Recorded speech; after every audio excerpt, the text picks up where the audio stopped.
Խնածախի ուղղությամբ ադրբեջանական կրակոցների փաստով քրեական վարույթ է նախաձեռնել Հայաստանի քննչական կոմիտեն, գյուղում այս գիշերել են կրակոցների ձայներ լսել։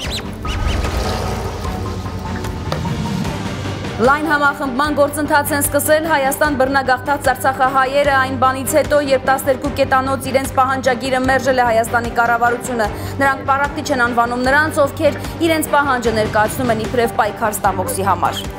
Արցախցին չի գնացել, չգիտեմ, ինչ-որ տեղ պարտվել, օնլայն կազինո խաղացել, չգիտեմ, եւ այլն, պարտվել ու մնացել առանց բնակարան։ Քետնտրական անորոշությունը կարծես հաղթահարված է։ Գյումրին թեթևացած շունչ է քաշել, ընդդիմության համախմբումը ամրապնդել է հույսը, որ Փաշինյանի թիմը քաղաքապետ չի ունենա հանրապետության երկրորդ քաղաքում։ Ուրախ ենք, որ ընդդիմությունն են դրվել։ Երկիրը սարքին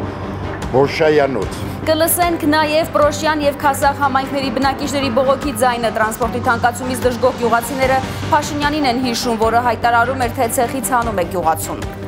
Գյուղացուն ցեխից չի անում, գյուղացուն ցեխն ակցում ու տրորում։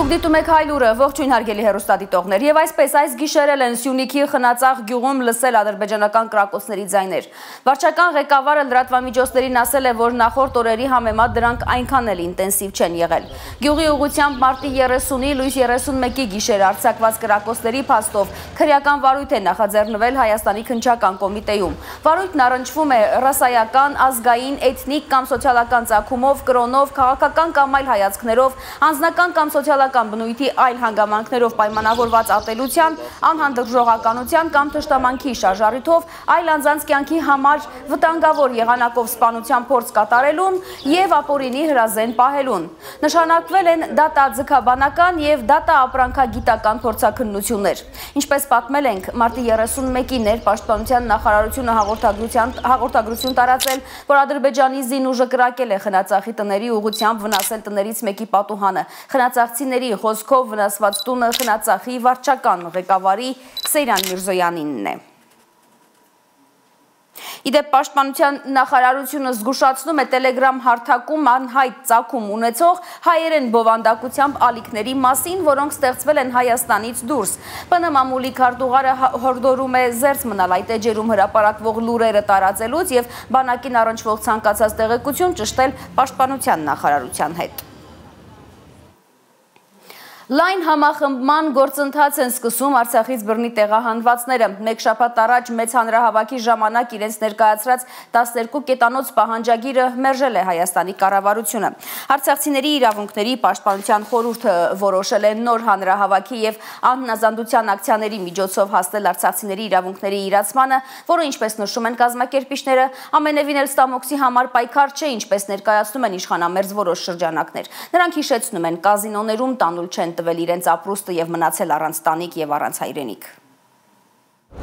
Լայն համախմբման գործընթաց են սկսել Հայաստան բռնագաղթած արցախահայերը։ Վերջի քննարկումների ժամանակ Հայաստանի գործադիր իրենց 12 կետանոց պահանջագրի ընդամենը 5 կետին է արձագանքել։ Որն էլ պատշաճ կերպով չկար պատասխան, հիմնականում կարելի ասած մերժվեց։ Ինչ գերիների, անհետ կորածների, վերադարձի հարցեր։ ՀՀ կառավարությունը բռնի տեղահանված հայերին նաև գրավոր է ասել, Արցախի հարց էլ չկա։ Կան արցախցիների սոցիալական հարցեր, որոնց լուծումների մասին իրենք դեռ մտածում են։ Էլի տանում են նրան, որ իբր թե արցախցին եկել պայքարում է ուտելու համար, ստամոքսի համար, որը այդպես չէ։ Մայր Հայաստանից տուն չեն ուզում, ազատության հրապարակում վրան խփած այս մարդիկ ժամանակավոր կացարան են ուզում։ Որպեսզի օր առաջ հենց ճանապարհ բացվեց, հենց եղավ պայման Արցախ գնալու, մենք գնալու ենք Արցախ։ Մայր Հայաստանից փող չեն ուզում, ընդամենը մինչև տուն դարձը ապրելու միջոց։ Ինքը չի ասում ուզողի դերում, ասում է տվեք այն գոնե գոյատևելի ապրելու հնարավորությունը, որ ես իմ հույսը հավատը հետ վերադարձ Արցախ չկոտրեմ ու չարտագաղթեմ։ Բռնի տեղահանված հայերը կառավարության ներկայացուցիչների հետ վերջին հանդիպումների ժամանակ համոզվել են, Փաշինյանի թիմն առաջնորդվում է չկա մարդ, չկա պրոբլեմ սկզբունքով։ Եթե Հայաստանից արտագաղթի Արցախահայերի համայնքը, օրակարգից դուրս կգա պահանջատիրության հարցը, կկրկնվի Նախիջևանում պատահածը։ Պառակտումն է մեզ թողել անտուն անհայրենիք, բայց այսօր մենք չպիտի թույլ տանք, որ շարունակվի։ Արցախում մի քանի պատերազմ տեսած, մի քանի անգամ տուն կառուցած հայը ինչու պետք է հանկարծ մակաբույծի վերածվի, հարցնում են բռնի տեղահանվածները։ Բնակարապահման ծրագիրը այն ձևի է մշակված, որ չի համապատասխանում այսօրվա իրականությանը։ Տուն չեն տալիս, վարձով տները անասելի թանկացել են, իսկ Հայաստանի կառավարությունը որոշել է ապրիլի 1-ից դադարեցնել 40+10 հազարների ծրագիրը։ Աշխատած գումարով ապրեն, թե մի կտոր ցամաք հաց գնեն։ Civilnet-ի մեր գործընկերները պարզել են, որ Հայաստանում աշխատող արցախցիների 55.6%-ը մինչև 120,000 դրամ աշխատավարձ է ստանում։ Արցախցիներն են պահանջում, համեմատաբար, մեկ էլ Ալիևն է պահանջում։ Ալիևի պահանջը անդրադառնում են, խոսում են, այս մեկ էմուս, բայց ժողովրդի իր ազգի ներկայացուցի պահանջին շաբաթներ սպասի, ամիսներ բանարա, տարուկեսվա մեջ քննարկում են։ Ըստ տնտեսագիտական հաշվարկների բռնի տեղահանված արցախցիները Հայաստանի բյուջեի վրա երբեք հավելյալ բերդ չեն եղել։ Արցախի հանրապետությունը յուրաքանչյուր տարի Հայաստանից ստանում էր 144 միլիարդ դրամ պետական աջակցություն, որը մեկ հոգու հաշվով ամսական 100,000 դրամ է։ Այսինքն Արցախին պետական կարիքների համար հատկացվող փողը Արցախը հանձնելուց հետո արցախցիներին տվել են աջակցության անվան տակ ու ընդամենը մեկ անգամ։ Աջակցության մյուս ծրագրերը, օրինակ 40+10 հազար դրամները, ըստ մասնագետների, ՀՀ կառավարությունը իրականացրել է ամերիկացիների, եվրոպացիների հաշվին։ Միայն Վաշինգտոնից միայն մեկ տրանշով 11.5 միլիոն դոլար է հատկացվել Հայաստանին բռնի տեղահանված հայերի կարիքները հոգալու համար։ Արցախցիները մի ձեռքով ստացել են այդ գումարը, մյուսով տան վարձ տվել։ Արցախցին չի գնացել, չգիտեմ, ինչ որտեղ պարտվել, չգիտեմ, on-line կազինո խաղացել, չգիտեմ, եւ այլն, պարտել մնացել առանց բնակարան։ Ու քանի որ Փաշինյանը արցախցիների հետ հանդիպումներից ամեն կերպ է խուսափում, բռնի տեղահանված հայերը Հայաստանի վարչապետին լրագրողների միջոցով են հիշեցնում։ Երբ հանձնում էր Արցախը, ասում էր նախկինները, Ռուսաստանը, ֆլանը, ֆստանն են մեղավոր, ինքը ոչինչ չէր կարող անել։ Հիմա արցախցին Հայաստանում է։ Փաշինյանն էլի ոչինչ չի կարող անել, թե չի ուզում։ Ժողովուրդ մեզ նայեք, նորից եմ ասում, որպես ցավալի օրինակ, բայց մենք ստեղից չեք ուզում արտագաղթենք, որովհետև մեզ անելիքներ ունենք։ Մեր անելիքը մեր Սուրբ Արցախը վերադարձնելն է։ Արփիս Քեսյան, Դարաշ Շարբաթյան, Արմեն Ապրեսյան, Հայլուր։ Արցախի պաշտպանության բանակի հրամանատարի նախկին տեղակալ Դավիթ Մանուկյանն է հարցաքննվել Բաքվի զինվորական դատարանում։ Ըստ ադրբեջանական լրատվամիջոցների նա պատմել է, որ Արցախյան առաջին պատերազմում իր մասնակցությունը սկսվել է Շուշիի առանձին գումարտակին միանալով, որը կոչվել է նաև Դաշնակցության գումարտակ։ Պատահական չէ, որ Բաքվում Դաշնակցության անունն են տալիս, որովհետև ի տարբերություն Փաշինյանի, Ալիևը գիտի Հոիդայի մասնակցությունը արցախյան գործընթացներին։ Այսօր նշել է Դաշնակցության անդամ Հայաստան խմբակցության падգամավոր Քրիստինե Վարդանյանը նկատելով Բաքուն դատում է Հայաստանին եւ այդ ֆոնին ծիծաղելի է միջազգային դատարաններից հայցեր հետ կանչելու Երևանի եւ Բաքվի պայմանավորվածությունը։ Բաքվի ռազմական դատարանում մեղադրողների առաջ Արցախի պաշտպանության բանակի հրամանատարի առաջին տեղակալ Դավիթ Մանուկյանն է։ Մանրամասներ Մանուկյանի գործունեության սկզբից մինչև գերեվարման օրը փորձում են ճշտել ադրբեջանցի դատախազները։ Ըստ ադրբեջանական պետական լրատվամիջոցի Մանուկյանը պատմել է հայ բարձրաստիճան զինվորականների կրթության, վերապատրաստումների, անգամ աշխատավարձերի մասին։ Նաև թե ինչպես է ստացել գեներալ-մայորի կոչում։ Այդ կոչումն ինձ շնորհել է նախագահ Արմեն Սարգսյանը նախագահական նստավայրում 2020 թվականի հունվարի 28-ին Հայաստանի զինված ուժերի օրը։ Հետո նշանակվել եմ Արցախի պաշտպանության բանակի հրամանատարի առաջին տեղակալ։ 44-օրյա պատերազմի ժամանակ հրահանգներ ստացել եմ Արցախի պաշտպանության նախկին նախարար Ջալալ Հարությունյանից։ Արցախում նախարար նշանակել է Հայաստանի Հանրապետությունը, Արցախում ծառայող սպաներին կոչումներ շնորհել է Հայաստանի Հանրապետությունը, Արցախում ցուցումներ եղել են Հայաստանի զինված ուժերի գլխավոր շտաբից։ Ըստ ադրբեջանական լրատվամիջոցի Մանուկյանն իր հայտարարություններում հաճախ շեշտել է Հայաստանի Հանրապետություն, Դաշնակցություն անունները։ Զարմանալի կլիներ, եթե անունը մեր կուսակցության չհնչեր, որովհետև Դաշնակցությունը ազգային ուժ է, ով իր բոլոր ռեսուրսներով ներգրաված է եղել Արցախահայերի ինքնորոշման իրավունքի պաշտպանությանը, ու եթե այստեղ Նիկոլ Փաշինյանը օրինակ հարցնում է, իսկ ո՞րն է եղել Դաշնակցության դիրքորոշումը արցախցիների Արցախի ինքնորոշման պաշտպանության գործում, Բաքվում դա շատ լավ գիտեն, եւ դրա համար էլ ամեն ինչ անում են, որպեսզի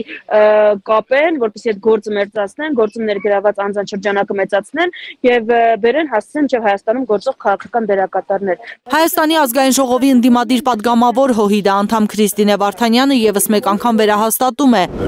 Ադրբեջանը դատում է ոչ թե 23 հայ ռազմագերու, այլ Հայաստանի Հանրապետությանը։ Բաքվի պարտադրանքով հայ ռազմագերիների արտաբերած մտքերը փաստում են, որ Բաքուն մեղավորներ է փնտրում Հայաստանի Հանրապետության տարածքում։ Կա Բաքվի դատախազության, Ադրբեջանի դատախազության պաշտոնական գրավոր նամակը Հայաստանի դատախազությանը, որտեղ ասում են, որ այդ գործով անցնող վկաները եւ գործող անձին գտնվում են Հայաստանում եւ փաստորեն պաշտոնապես պահանջում են այդ անձանց, որպեսզի ներգրավեն գործում, գուցե նաեւ արտահանձնեն։ Այսինքն այդ նամակը կա եւ Հայաստանի դատախազությունը միջև հիմա չի հայտարարում, թե ինչ է պատասխանել այդ նամակին։ Դաշնակցական падգամավորի համոզմամբ հայ ժողովրդին ռևանշիստներ անվանող Ադրբեջանը սկսում է դենացիոնալիզացիայի ծրագիր։ Այս ֆոնին, երբ Բաքուն դատում է Հայաստանին, մեղմ ասած ծիծաղելի է միջազգային դատարաններից հայցեր հետ կանչելու Հայաստանի ու Ադրբեջանի պայմանավորվածությունը։ Այս գործը ինչ է, եթե ոչ միմյանց նկատմամբ փաստացի հաց։ Այսինքն եթե բոլոր գործերը հետ են քաշում, առնվազն այս պահին եղած, դադարեցվում են,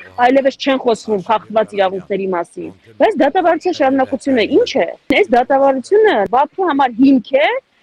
նախապատրաստելու նոր միջազգային հայցեր Հայաստանի դեմ։ Ադրբեջանում պահվող հայ գերիների ազատ արձակման խնդրագրով ԵԱՀԿ բարձրաստիճան պաշտոնյաներին դիմելու համար միջազգային հարթակ է գործարկել ՀՅԴ բյուրոյի հայ դատի գրասենյակը 6 լեզվով։ Վարդանյանը համոզված է, քանի դեռ Ադրբեջանի նկատմամբ ճնշումներ չկան, Բաքվում բացառված է արդար դատավճիռների հնարավորությունը։ Լիլիթ Խալաթյան, Աշոտ Մնոյան, Անի Ղանդիլյան, Հայլուր։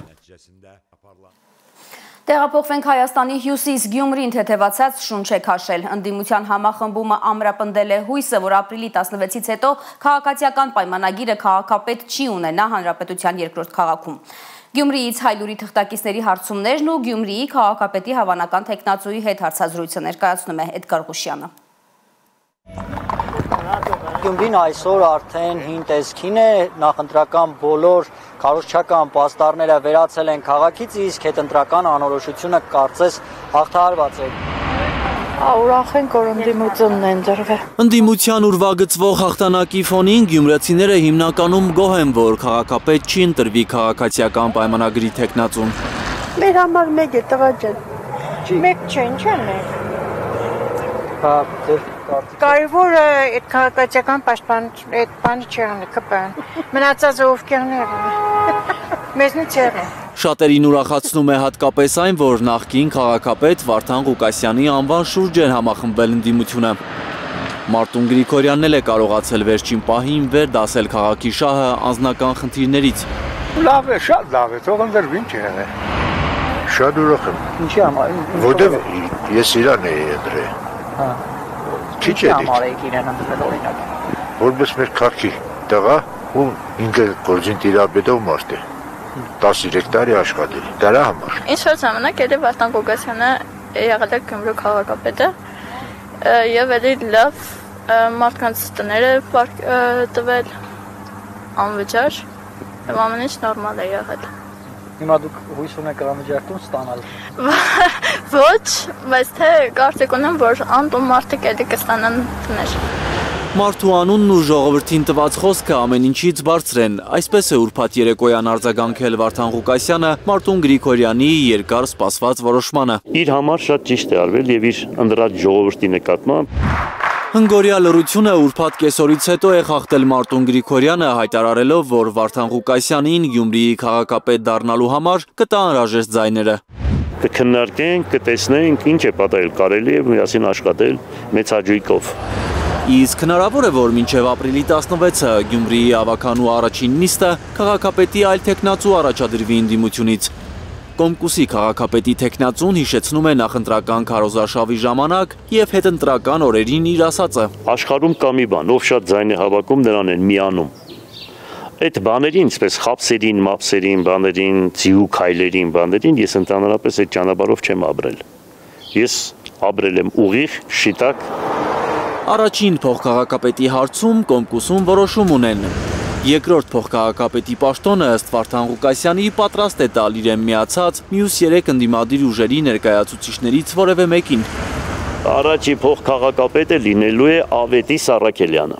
Օրինակ Ռուբենին, որպես մշակույթի ներկայացուցիչ, առաջարկում եմ հենց իրեն հիմա մշակույթի բաժինը ինքը ղեկավարի, շատ լավ կլինի, ես լավ կզգամ, որ ինքը ղեկավարի աշխատենք միասին։ 5-րդ անգամ քաղաքապետ դառնալու հայտ ներկայացրած Ղուկասյանը գիտի, որ ծանր օրեր են սպասվում, երբ վերադառնա իր կառուցած քաղաքապետարանի շենք։ Ասում է, գիտակցում է, որ Հայաստանի գործող իշխանության հետ դժվար է լինելու աշխատելը։ Ես պահելու եմ սուբորդինացիան, какой привет, такой ответ։ ԿՊԱ-ականների հնարավոր մանդատագողությունից չի վախենում Ղուկասյանը, վստահ է, իր թիմում նավելքողներ չկան։ Էդգար Ղուշչյան, Ալբերտ Սերոփյան, Ալեքսանդր Սարգսյան, Հերիկ Համազասպյան, Արտյոմ Ադամյան եւ Անի Ղանդիլյան, Հայլուր։ Թողարկման առաջին հատվածում լսենք նաև Պրոշյան և Քասախ համայնքների բնակիչների բողոքի ձայնը։ Նրանք այսօր մի քանի ժամ փակ են պահել Երևան-Աշտարակ ճանապարհը տրանսպորտի 25 և 59 համարների գծերի կրճատման և նոր ավելի թանկ երթուղու դեմ։ Դժգոհ գյուղացիները Փաշինյանին են հիշել, որը հայտարարում էր, թե ցեխից հանում է գյուղացուն։ Հակառակը ցեխն է մեզ գցում ու տրորում, պնդում են բողոքի ակցիայի մասնակիցները։ Գնալու եմ, պարկելու եմ այդ շոշի մեջտեղը, մինչև այդ հարցը կարգավորի։ Սա մեր երեխեքի ապագան է։ Առավոտյան ավելի քան 2 ժամ պարալիզացված է եղել Երևան-Աշտարակ ճանապարհը։ Պրոշյանցիներն են փակել միջմարզային երթուղին, երբ իմացել են, որ Պրոշյանում երկուշաբթիից չեն գործելու 25 և 59 համարի ավտոբուսները։ Դրանց փոխարեն գործելու է մուլտիտրանսպորտ ընկերության նոր գազելը, բայց ավելի բարձր է լինելու ուղևորը՝ 200-250 դրամ։ Երկիրը սարքին Բոշայանոց։ Հայտարարում է մեր պարոն վարչապետը, գյուղացուն ցեխից հանում ենք, գյուղացուն ցեխից չի հանում, ինքը գյուղացուն ցեխն է գցում ու տրորում։ Ժողովուրդն անդր իշխանություն, հետո իշխանությունն էլ պատասխան տա ժողովրդի առաջ, կոնկրետ։ Եվ ոչ մի դեպքում թող չանեն, չբերեն Եղբարտի ավտոբուս կամ Գագոյի, Ծառուկյան Գագոյի կմաճուկի շահ ժողովրդը ենթարկվեն իշխանությանը։ Խոստացված նոր գազելները հասնելու են Երևանի Հալաբյան փողոց ֆիզիկայի խաչմերուկ ու աշխատելու են ոչ թե ավտոբուսների պես մինչև երեկոյան 11-ը, այլ առավելագույնը մինչև 7-ը։ Գումարի հարցնել է, բայց ժողովուրդը մեղք է, նայ ախպեր։ Ինչքան կարելի է ժողովրդի գրպանը մտնել ու այս իրավիճակը ստեղծել։ Ամոթ է իրաց, 150 սարկեցիք, իմ 250 եք լզում սարկի, բայց կարելի է, այս երկիրը մեխանիկորեն խանդում է։ Գազերից հազվ էին բացը, իրար շալակերներով գնում գալիս են, հիմա այս հոյակապ ավտոբուսներ ուզում են հանեն, նորից գազեր մեծը, մեզ դեր չի տա։ Նույն հարկատուն, մենք ենք նույն գույքահարկը, մենք ենք տալի նույն ամեն ինչը մենք անում ենք, Հայաստանի Հանրապետության քաղաքացի ենք, ուրիշ երկրի քաղաքացի չենք։ Կամ մեր երեխեքը խիպտի 5 տրանսպորտ տանջանքով գնան ֆիզիկայի խաչմերուկը ինչ համար, եթե ուսանողությունը կենտրոն է գնում։ Այսօր ոստիկանության ներկայացուցիչը բողոքի ակցիայի դուրս եկած պրոշյանցիներին խոստացավ 25 համարի ավտոբուսը կգործի մինչև մարդիկ ստանան իրենց հուզող բոլոր հարցերի պատասխանները։ Երկուշաբթի 15:30-ին Պրոշյանի վարչական ղեկավարը 20 հոգանոց խմբով կհանդիպի տարածքային կառավարման և ենթակառուցվածքների փոխնախարար Արմեն Սիմոնյանի հետ։ Հարցի հասցեատերը տարածքային կառավարման և ենթակառուցվածքների նախարարությունն է։ Հարցին ինձ թվում է ավելի սպառիչ կպատասխանի։ Հիմա մենք այսօրվա ընդվզման հետ կապված եկանք հայտարարի, որ երկուշաբթի օրը կոնկրետ ժամ ֆիքսվեց տրանսպորտի և կապի փոխնախարարի հետ ընդունելություն 20 հոգանոց խմբով։ Հիմա ուզում ենք քննարկենք մեր խնդիրը, մեր պահանջը ինչու՞մ է, մեր ժողովրդի իհարկե նկատի ունեմ, էլի, որ հասկանանք ինչպես ենք բարձրաձայնելու։ Մարդիկ սպասում են այդ հանդիպմանը, բայց ներքին վստահություն ունեն, ոչինչ չի փոխվելու։ Ձուկը գլխից է հոտած, ասում են պրոշյանցիները, երկրին նոր ղեկավար է պետք։ Էս է մեր պետությունը։ Այստեղ կապ չունի ոչ Ծառուկյանը, ոչ ինչ որ մեկը։ Այստեղ կապ ունի այն մարդիկ, այն հոտած գլուխները, որ վերևներից դրել են իրանց համար վարձ են բարձացնում։ Իրանք իրանց պարգևատրում են, իրանք իրանց վարձացնում են։ Այն չունե որ խավից պոկում են, ինչն է սպոկում։ Տեսնեք ինչ կանեն, բայց էլի մեգա նույն բանն են անելու։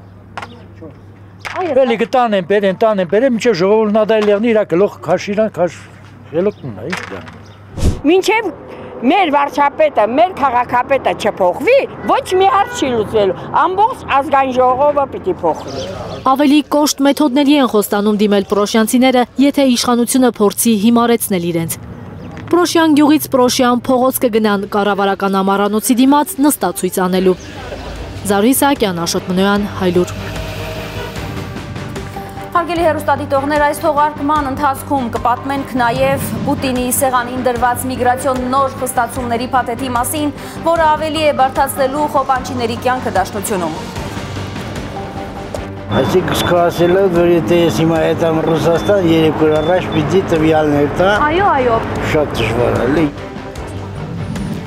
Կիմանանք, որ ռուս-ուկրաինական պատերազմը դադարեցնելու Թրամփի ջանքերն արդյունք չեն տալիս, Ռուսաստանի ավիահարվածներից Զելենսկիի ծննդավայրում մարդիկ են մահացել, այդ թվում երեխաներ։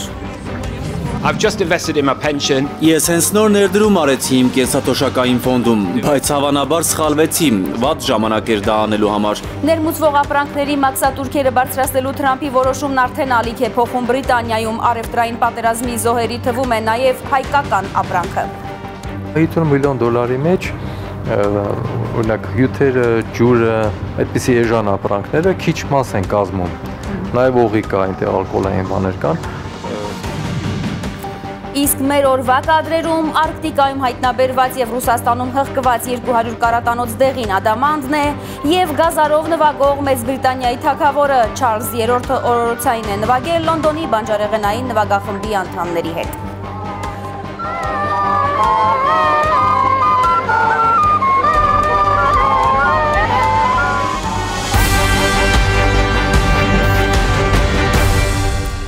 Եվ այսպես, Ռուսաստան գնալը էլ հեշտ չի լինի, Մոսկվան նաև ոչ վիզային երկրների համար է խստացնում մուտքի ընթացակարգը։ Բացի դա, միգրանտների երեխաները դպրոցներում սովորելու համար ռուսերեն քննությունը գերազանց պետք է հանձնեն։ Նորացված օրենքի այս եւ մյուս փոփոխությունների մասին Աննա Գյուլնազարյանի ռեպորտաժում։ Ռուսաստան գնալը ամեն օր ավելի մեծ գլխացավանք է դառնում օտարերկրացիների համար։ Դեմերի լավ մեր հայրի մաս չի անի, դա պարզ է, սա լավ գիտե։ Պուտինի սեղանին է օրենսդրական փոփոխության մի փաթեթ, որով Ռուսաստանի հետ վիզային ռեժիմում չգտնվող ցանկացած երկրի քաղաքացի պարտավորվում է Դաշնություն մտնելուց ամենաուշը 72 ժամ առաջ տեղեկացնել իր մուտքի մասին եւ ստանալ հաստատման կոդ։ Այսինքն սկսել է, որ եթե ես հիմա հետամ Ռուսաստան, 3 օր առաջ պիտի տվյալներ տա։ Այո։ Շատ դժվար է։ Արտակարգ թռիչքի անհրաժեշտության դեպքում օտարերկրացին պարտավորվում է մուտքի մասին զգուշացնել ոչ ուշ, քան 4 ժամ առաջ։ Պրոցեսի համար էլեկտրոնային հարթակ է բացվելու, հավանաբար RUID կլինի դրա անունը։ Իհարկե, որևէ մեկը չի կարող երաշխավորել, որ հարթակում խափանումներ չեն լինի։ Էլեկտրոնային հարթակի հետ գործ ունենք, որը կարող է նաև խափանվել եւ ինչ որ ժամանակահատված ինքը չաշխատի։ Անշուշտ կան այդ մտավախությունները։ Հունիսի 30-ից է ուժի մեջ մտնելու փոփոխությունը։ Իհարկե, եթե ստանա Պուտինի ստորագրությունը, եթե մինչև հունիսի վերջ եք նախատեսում Ռուսաստան գնալ, ապա փոփոխությունը ձեզ չի սպառնա։ Բայց դա չի նշանակում, թե Դաշնությունում մնալը առաջվա պես հեշտ է։ Այս խստացումները շատ ավելի վաղուց են, այնպես չի որ հենց մեկ օրում եղան, պարզապես վերջին 2 տարիների ընթացքում շատ ավելի խտացված են, ավելի մեծ ծավալներով են տեղի ունենում, շատ ավելի արագ են տեղի ունենում, որի հետևից չեն հասցնում ինչպես միգրանտները, այնպես էլ վստահորեն կարող եմ ասել, որ Ռուսաստանի Դաշնության միգրացիոն ծառայության աշխատակիցները եւ իրավապահ մարմինները Ապրիլի սկզբից ուժի մեջ են մտել 2 սկանդալային փոփոխություններ, նախ միգրանտների երեխաները հնարավոր է զրկվեն կրթության իրավունքից։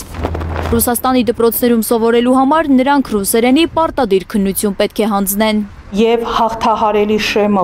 որից հետո թույլ կտան, որ նրանք սովորեն դպրոցներում, տրված առաջադրանքի առնվազն 90%-ը պետք է կարողանան իրենք ճիշտ պատասխանել։ Դա վերաբերվում է ոչ թե միայն առաջին դասարանցիներին, դա վերաբերվում է բոլորին, առաջինից մինչև 11-րդ դասարան դպրոց գնալ ցանկացող օտարերկրացի աշակերտներին, ովքեր չունեն ՌԴ քաղաքացիություն կամ չունեն նաև ՌԴ քաղաքացիություն։ Դες բան չկա, որ ասենք երեխան պետք է գնա սովորի, թե գիտի, չգիտի, շատ գիտի, քիչ գիտի, այդ ուսումը պետք է անցնի։ Հələ գնա Ռոստով, որտեղ բաներ կա, հայկական դպրոցներ կա։ Իրանց հո բանով չի անպայման պետք է ռուսերենը սովորել։ Ես էլ չեմ ուզում սովորեմ։ Երեքշաբթի արդեն խիստ ստուգումները մտել էին նաև դպրոցներ։ Եթե անչափահասները չունեն միգրացիոն հաշվառում, կեղծ է նրանց գրանցման փաստաթուղթը կամ փաստաթղթային այլ խախտում է հայտնաբերվել, մեծահասակների պես նրանք էլ կարող են հայտնվել վերահսկվող անձանց ռեեստրում։ Այդ ռեեստրում գրանցված մարդիկ արտաքսման վտանգի առաջ են։ Ռեեստրում հայտնվելը իր հետ բերում է բավական լուրջ խնդիրներ։ Անմիջապես փակվում են իրենց բանկային հաշիվները, որևէ գործարք պետական կառույցում չեն կարողանել գնել, վաճառել, գրանցել օրինակ ամուսնություն, նույնիսկ եթե ունեն ռուսական վարորդական իրավունք, մեքենա վարել։ Այս պարագայում անձանց հնարավորություն է տրված մինչև ապրիլի 30-ը Ռուսաստանի նախագահի 1126 հրամանագրի հիման վրա օրինականացնել իրենց գտնվելը։ Մարտի տվյալներով Հայաստանի 38,000 քաղաքացիներ ռեեստրում են, 6 ժամը 1 թարմացվում են թվերը։ Արդեն ապրիլի 30-ին կիմանանք Հայաստանի քանի քաղաքացի կարտաքսվի դաշնությունից։ Իսկ քանիսը չի արտաքսվի, բայց չի էլ կարողանա մեքենա վարել Ռուսաստանում։ Վարորդների կյանքն էլ է բարդացել։ Վարորդ աշխատելու համար անհրաժեշտ է ունենալ Ռուսաստանի Դաշնության վարորդական իրավունք։ Միգրանտներին այլևս չեն թույլատրում իրենց ունեցած վարորդական իրավունքը փոխարինել ռուսական վարորդական իրավունքով։ Նրանք այն պետք է ստանան քննությամբ։ Մարդիկ տարիներով նայ ընդ գրանցման, ընդ քաղաքացի տարիներով ապրում են, բայց էլի մեջները վախը ապրում են մարդիկ, չէ։ Այս ֆոնին հեչ պատահական չէ, որ վերջին 3 տարում Հայաստանից Ռուսաստան արտագնա աշխատանքի մեկնողների թիվը կրճատվել է մոտ 30%-ով։ Բավական թվով միգրանտներ կան, որ հայտարարում են, որ այս տարի չեն գնալու, ռուբլու կուրսը ընկել է, օրենքները խստացել են եւ իրենք փորձում են այստեղ գտնել իրենց համար աշխատանք։ Երևանում ու Արարատում արված մեր հարցախույզը ցույց է տալիս, որ Ռուսաստան խոպան գնալը էլ նախկինի պես պոպուլյար զբաղմունք չէ։ Իմ երկիրը է, իմ հայրենիքը է, ես ինչի պետք է գնամ ուրիշի համար քոծություն անեմ։ Քոծեմ, ստե քոծ կլնեմ։ Այդքան գնալուց ինչ կա, ստել աշխատի։ Ստել որ աշխատես կաբրես։ Գնացողները կգնան, մի բան չարվի հաստատ։ Մասիսցի այս տղամարդն էլ կարծում է, որ գնացողը գնալու է, ապրելու ձևն էլ գտնվելու է։ Ոնց էլ խստացնեն, հաստատ մի օրենք շրջանցեն հայերը։ Ցանկացած դեպքում ինչքան փոփոխվել է, դժվարացել է, էլի մեկը մի բան եղել է։ Մի բան կլինի, բայց Պուտինը կոշտ է տրամադրված, ԵԱՏՄ երկրների համար էլ չի ցանկանում բացառություններ անել։ Անշուշտ ԵԱՏՄ-ով պետք է ԵԱՏՄ անդամ երկրները ունենան որոշակի այլ առավելություններ, բայց այս պարագայում արդեն այդ ԵԱՏՄ համաձայնագիրը ահագին տեղերում խախտվում է եւ Ռուսաստանի Դաշնությունը նշում է, որ ԵԱՏՄ համաձայնագրում հստակ նշված է, որ այդ կանոնները չպետք է հակասեն իրենց օրենսդրությանը։ Մասնագետներն ասում են, Կրեմլը ստիպված է ռադիկալ քայլերի գնալ։ Ահաբեկչությունը արմատավորվում է Ռուսաստանում։ Կրոկուս Սիթի հոլի ավելի քան 140 մարդու կյանք խլած ահաբեկչությունից հետո միգրացիոն խստացումներին այլընտրանք չի մնացել։ Սա կարելի է ասել, որ մի կողմն է։ Իրենք շատ մեծ ցանկություն ունեն օրինականացնելու բոլոր անօրինականներին։ Ես կարծում եմ, որ այստեղ չհամաձայնել չեն կարող, որովհետև անվտանգ չի։ Եվ նրանք շատ հանգիստ կարող են դառնալ կամ շահագործման զոհ, կամ կարող են ինչ-որ սև շուկայում անպայման կաշխատեն, կամ ինչ-որ հանցավոր խմբերի մեջ կարող են ներգրավել։ Այստեղ անօրինական միգրացիան շատ լուրջ վտանգներ ունի։ Ռուսաստանի հակաահաբեկչական կոմիտեի հրապարակած տվյալով միայն այս տարի Ռուսաստանում ավելի քան 23 ահաբեկչություն է կանխվել։ Աննա Գյուլնազարյան, Առաքել Օհանյան, Աշոտ Մնոյան եւ Արմեն Ապրեսյան, Հայլուրի համար։ Շարունակենք ռուս-ուկրաինական պատերազմը կանգնեցնելու Միացյալ Նահանգների նախագահ Դոնալդ Թրամփի ջանքերն առայժմ արդյունք չեն տալիս։ Կիևը նոր ավիահարվածների մասին է հայտնում։ Ռուսաստանը դրոններով հարձակվել է Ուկրաինայի նախագահի ծննդավայրի Կրիվոյ Ռոգի վրա, ինչի հետևանքով ըստ ուկրաինական կողմի 19 մարդ է մահացել, այդ թվում 9 երեխա։ Մոսկվան պնդում է, որ հրամանատարական կետին է հարվածել ռուսական բանակը։ Մայրը որդու մահն է սգում որդին մոր ուկրաինական Կրիվոյ Ռոգում։ Ռուսական հրթիռային հարվածի հետևանքով 19 խաղաղ բնակիչ է զոհվել, նրանցից 9 երեխաներ են։ Ռուսական կողմը հաստատել է Կրիվոյ Ռոգը հրթիռակոծելու մասին Կիևի մեղադրանքները։ Դաշնության պաշտպանության նախարարությունը հայտարարել է, որ թիրախավորել է Կրիվոյ Ռոգը, որովհետև ուրբաթ այդ քաղաքի ռեստորաններից մեկում հանդիպելիս են եղել ուկրաինական զորամիավորումների հրամանատարներն ու արևմտյան հրահանգիչները։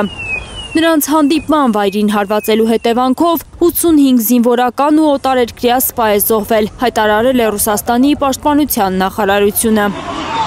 Խաղաղ բնակիչների շրջանում վիրավորների թիվը հասել է մոտ 7 տասնյակի, վնասվել են մոտ 2 տասնյակ բարձրահարկ շենքեր, ավելի քան 30 ավտոմեքենա, դպրոցներ ու ռեստորաններ։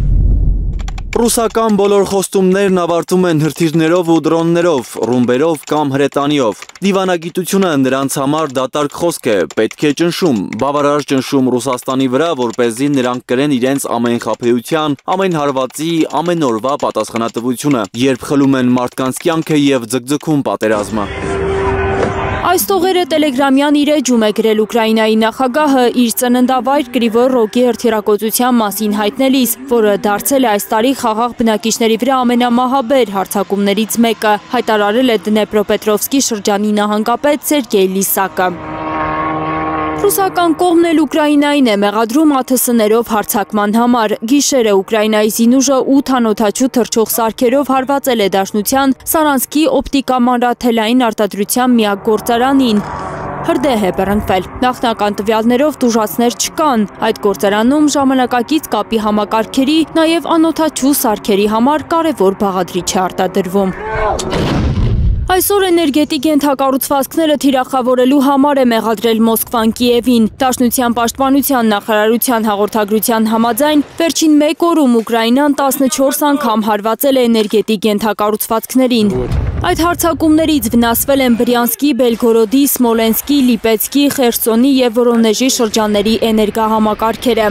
Կիևը ապրիլի 4-ի առավոտից հակառակ Զելենսկիի հայտարարություններին ու ստանձնած պարտավորություններին մի քանի անգամ ավելացրել է էներգետիկ ենթակառուցվածքների վրա հարձակումները, հայտարարել է պաշտոնական Մոսկվան։ Լիլիթ Սարգսյան, Արմեն Ապրեսյան, Հայլուր։ ՆԱՏՕ-ն չի մասնակցի Ուկրաինայի և Ռուսաստանի միջև պատերազմը դադարեցնելու բանակցություններին, այդ մասին հայտնել է ՆԱՏՕ-ի գլխավոր քարտուղար Մարկ Ռյուտեն։ Այդ պատճառով էլ դաշինքն այս հարցում սեփական կարմիր գծերը չունի ըստ Ռյուտեի։ Նա նշել է նաև, որ բանակցությունները դանդաղ են ընթանում, բայց ոչ թե Ուկրաինայի, այլ Ռուսաստանի պատճառով, իսկ գնդակն այժմ ակնհայտորեն ռուսական դաշտում է։ Իսկ Ֆրանսիայի նախագահ Էմանուել Մակրոնը պատրաստ է բանակցել Ռուսաստանի հետ Ուկրաինայի հարցով ամբողջ Եվրոպայի անունից, հայտնում է բրիտանական Տելեգրաֆ թերթը։ Ելիսեյան պալատի աղբյուրն է պարբերականին հայտնել, որ Ֆրանսիայի առաջնորդը պատրաստ է ստանձնել եվրոպական միջնորդի դերը, երբ ժամանակը գա։ Սակայն աղբյուրը վաղ է համարել Ռուսաստանի նախագահ Պուտինի հետ շփումների վերսկսումը։ Ըստ Տելեգրաֆի քննարկվել է նաև Մեծ Բրիտանիայի միջնորդության հարցը, սակայն Բրիտանիայի վարչապետ Քիր Սթարմերը հայտնել է, որ մտադիր չէ բանակցություններ վարել Մոսկվայի հետ։ Իդեպ Ֆրանսիայի և Մեծ Բրիտանիայի զինված ուժերի գլխավոր շտաբերի պետերը Կիևում բանակցություններ են վարել ուկրաինական բանակի հրամանատարության և Ուկրաինայի ղեկավարության ներկայացուցիչների հետ Ուկրաինայի զինված ուժերին ռազմական օգնություն ցուցաբերելու համար, հայտնում է Ֆրանսիայի գլխավոր շտաբը։ Դոնալդ Թրամփը X-ում հրապարակել է կադրեր, թե ինչպես է Միացյալ Նահանգները մահացու ավիահարված հասցնում հութի գրոհայիններին։ Անօդաչուի կադրերը ցույց են տալիս օվալաձև կանգնած մի խումբ մարդկանց, որոնք հավանաբար հութի զինյալներ են, հետո տեղի ունենում պայթյունը։ ԱՄՆ նախագահը կադրերին կից գրություն է թողել, մեջբերեմ։ Այս հութիները հավաքվել էին հրահանգավորելու, հարձակվելու համար։ Այս հութիների կողմից ոչ մի հարձակում չի լինի։ Նրանք այլևս երբեք չեն խորտակի մեր նավերը, մեջբերման ավարտը։ Թե երբ որտեղ է տեղի ունեցել ավիահարվածը, Թրամփը չի մանրամասնել։ Հութի պաշտոնյաները 67 գրոհայինի զոհվելու մասին են հայտնել։ Իսրայելի վարչապետ Բենյամին Նեթանյահուն պատրաստվում է երկուշաբթի մեկնել Միացյալ Նահանգներ, նա Դոնալդ Թրամփի հետ քննարկելու է իրավիճակը Գազայի հատվածում եւ Իրանում։ Ինչպես հայտնել ենք, Նեթանյահուն վերջին օրերին քառօրյա այցով Հունգարիայում էր, ինչի արդյունքում նրա պաշտոնակից Վիկտոր Օրբանը հայտարարեց, որ պատրաստվում են դուրս գալ միջազգային քրեական դատարանից, որը Նեթանյահուին ձերբակալելու օրդեր է տվել։ Թրամփը հայտարարել էր, որ պատժամիջոցներ կկիրառի Հաագայի քրեական դատարանի նկատմամբ ի պատասխան Իսրայելի վարչապետի ձերբակալության օրդերի։ Իսրայելական կողմը հայտնում է, որ ապրիլի 7-ին Թրամփ-Նեթանյահու բանակցությունների ընթացքում անդրադարձ է լինելու նաև Թրամփի կողմից բարձրացված մաքսատուրքերին, որն առնչվում է ամբողջ աշխարհին։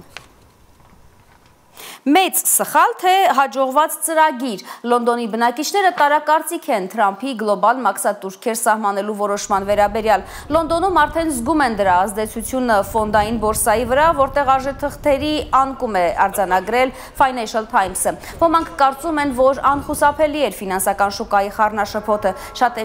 Շատերը քննադատում են Թրամփին, որը ըստ նրանց սեփական ֆինանսական միջոցների մասին է միայն մտածում։ Բաժնետոմսերի վաճառքով զբաղվող ամերիկացի Էրիկա Չադվիկի կարծիքով այդ անհարկի բարձրացումը կենցաղային ապրանքների գների աճ կբերի իր հետևից, ինչը ամենևին էլ շահեկան չէ Միացյալ Նահանգների ժողովրդի համար։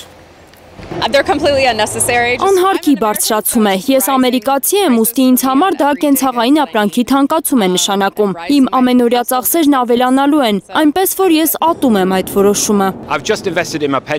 Ես հենց նոր ներդրում արեցի իմ կենսաթոշակային ֆոնդում, բայց հավանաբար սխալվեցի, վատ ժամանակ էր դա անելու համար, քանի որ տեսնում եմ արժեթղթերի շուկայի գները նվազում են Դոնալդ Թրամփի որոշման հետևանքով։ Կարծում եմ դա անխուսափելի էր։ Հետաքրքիր է հետևել, թե ինչպես է այդ որոշումը ազդելու համաշխարհային ֆինանսական շուկայի վրա։ Արդյոք դա մեծ սխալ է, թե ԱՄՆ-ի նախագահի հաջողված ծրագիրը։ Այսօրվա ինձ է Միացյալ Նահանգներում ուժի մեջ մտել Թրամփի սահմանած նոր մաքսատուրքը։ ԱՄՆ նախագահի հայտարարած տնտեսական պատերազմի զոհերի թվում է նաև հայկական արտադրությունը։ Վաշինգտոնը 10% մաքսատուրք է սահմանել Հայաստանից ներկրվող ապրանքի համար։ Չնայած այլ երկրներից ներկրվող ապրանքն ավելի բարձր գնով է մաքսազերծվում, հայ տնտեսագետները մտավախություն ունեն, որ Միացյալ Նահանգներ արտահանվող սակավաթիվ հայկական ապրանքը չի դիմանա մրցակցությանը։ Դոնալդ Թրամփի հայտարարած առևտրային պատերազմի հենց առաջին գիշերը ծանր է նստել աշխարհի վրա։ Աշխարհի ամենահարուստ մարդիկ մեկ օրում 208 միլիարդ դոլար են կորցրել մաքսատուրքերի պատճառով։ Ինչ ցնցումներ կբերեն դրանք Հայաստան, որ ըստ վիճակագրության տարեկան 50 միլիոն դոլարի ապրանք է ուղարկում Միացյալ Նահանգների շուկա։ Հիմնականում խմիչք, պահածո, ծխախոտ, խմելու ջուր, հագուստ, ոսկեազարդեր։ 16 միլիարդի գերազանցող արտահանման թվի մեջ 50 միլիոնը չնչին գումար է։ Մեծ ցնցումներ չի կանխատեսում տնտեսագետը։ 10% մաքսատուրքից հետո ամերիկյան շուկայի մրցակցությանը կարող են չդիմանալ էժան ապրանքները։ 50 միլիոն դոլարի մեջ, օրինակ, հյութերը, ջուրը, այդպիսի էժան ապրանքները քիչ մաս են կազմում։ Նաև օղի կա, այնտեղ ալկոհոլային բաներ կան, քիչ թիվ է կազմում եւ դրանք քանի որ էժան ապրանքներ են, դրանց վրա 10%-ը կարող է զգայուն լինել արտանողի համար եւ ինքը չկարողանա դիմանալ մրցակցությանը։ Բայց ոսկերչական իրերի դեպքում, երբ որ նաեւ ոսկու գինն է թանկացել հիմա ծխախոտի դեպքում կամ վերարկուների եւ այլ դեպքում, կարծում եմ, որ 10% մաքսատուրքը կարող է այդքան մեծ ազդեցություն չունենալ։ ԱՄՆ ներմուծող դեպարտամենտի վիճակագրությունը մեր ունեցածից տարբերվում է։ Ոչ թե 50 միլիոն, այլ 140 միլիոն դոլարի հայկական արտադրության ապրանք է մտնում ամերիկյան շուկա, հավանաբար երրորդ երկրներից։ Հաստատքները մնում են հայկական, դրա համար Ամերիկայի ներմուծող դեպարտամենտը ֆիքսում է, որ դա հայկական է, Հայաստանից եկած է, բայց իրականում դա կարող է երրորդ։ Եվ այստեղ օրինակ մոտարապես իրենք 140 միլիոն են ցույց տալիս։ Այսինքն համարյա թե 90 միլիոն դոլարի տարբերություն կա։ Ընդ որում հետաքրքիր ինչն է, որ այդ 140 միլիոնի դեպքում մոտարապես 60 միլիոնը նախորդ տարիների 23 թվի օրինակ վիճակով մոտարապես 60 միլիոնը համարվում էր ադամանդ եւ ադամանդային հումք եւ վերամշակված ադամանդ։ Այսինքն այստեղ երկու ենթադրություն կարելի անել։ Մեկը կարելի ասել, որ դա ստվերային արտահանում է, մյուս կողմից կարելի ասել, որ դա ստվերային չի, բայց երրորդ երկրով է գնացել։ Պատվի հարց է աշխարհի ամենահարուստ 380 միլիոնանոց շուկայում հայկական ունենալը, ասում է տնտեսագետը։ Արտահանողները դժվարության առաջ են կանգնելու եւ Մակարյանի կարծիքով Հայաստանի կառավարությունը պարտավոր է սուբսիդավորել ներմուծման 10% մաքսատուրքը։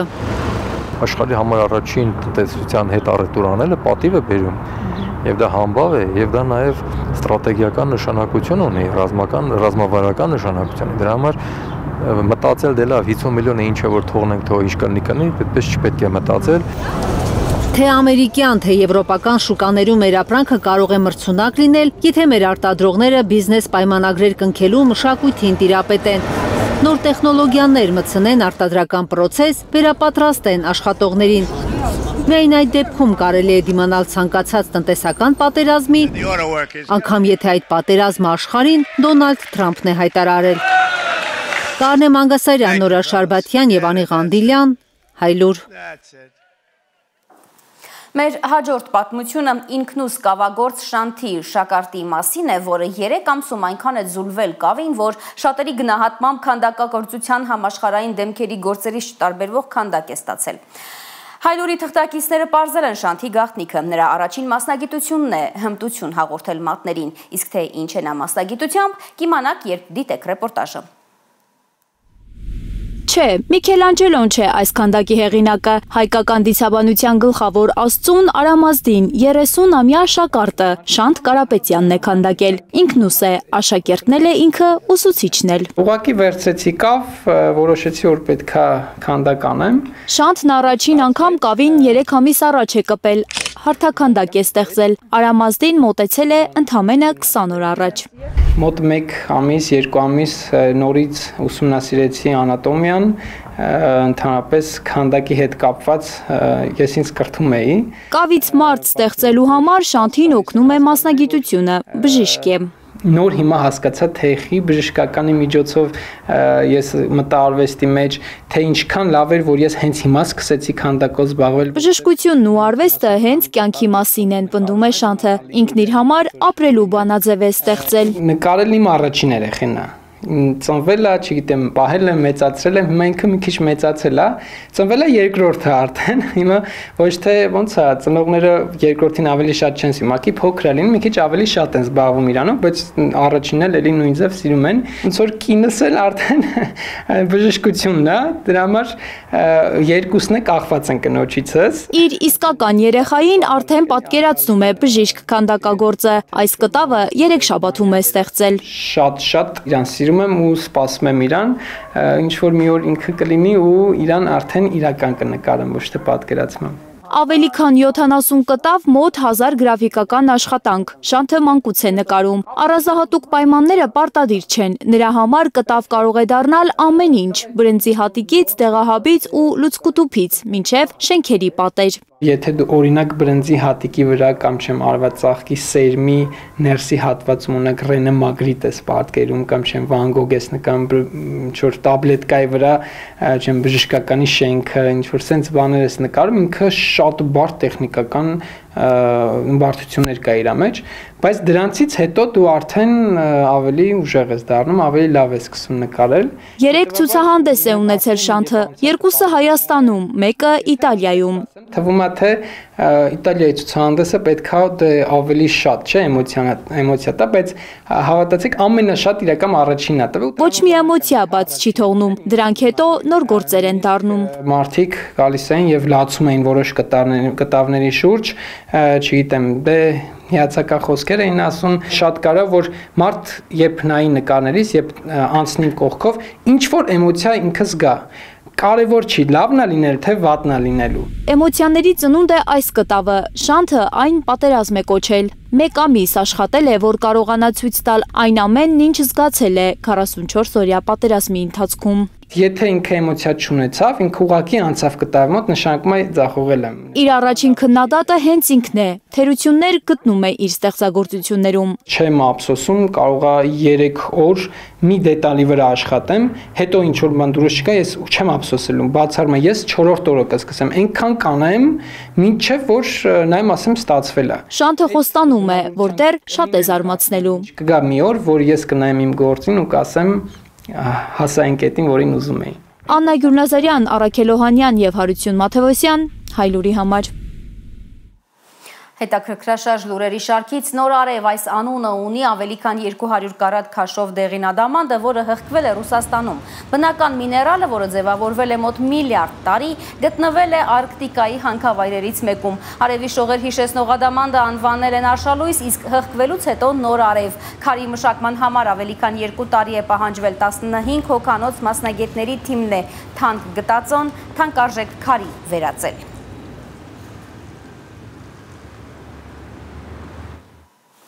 Եվ Մեծ Բրիտանիայի թագավոր Չարլզ III-ը գազարի վրա օրորոցային է նվագել Լոնդոնի բանջարեղենային նվագախմբի անդամների հետ։ Նվագախումբը հայտնի է նրանով, որ ավանդական երաժշտական գործիքների փոխարեն օգտագործում է բանջարեղեն։ Միապետը որոշել է անմասն չմնալ և փորձել անսովոր գործիք նվագել։ Նա ընտրել է գազարը։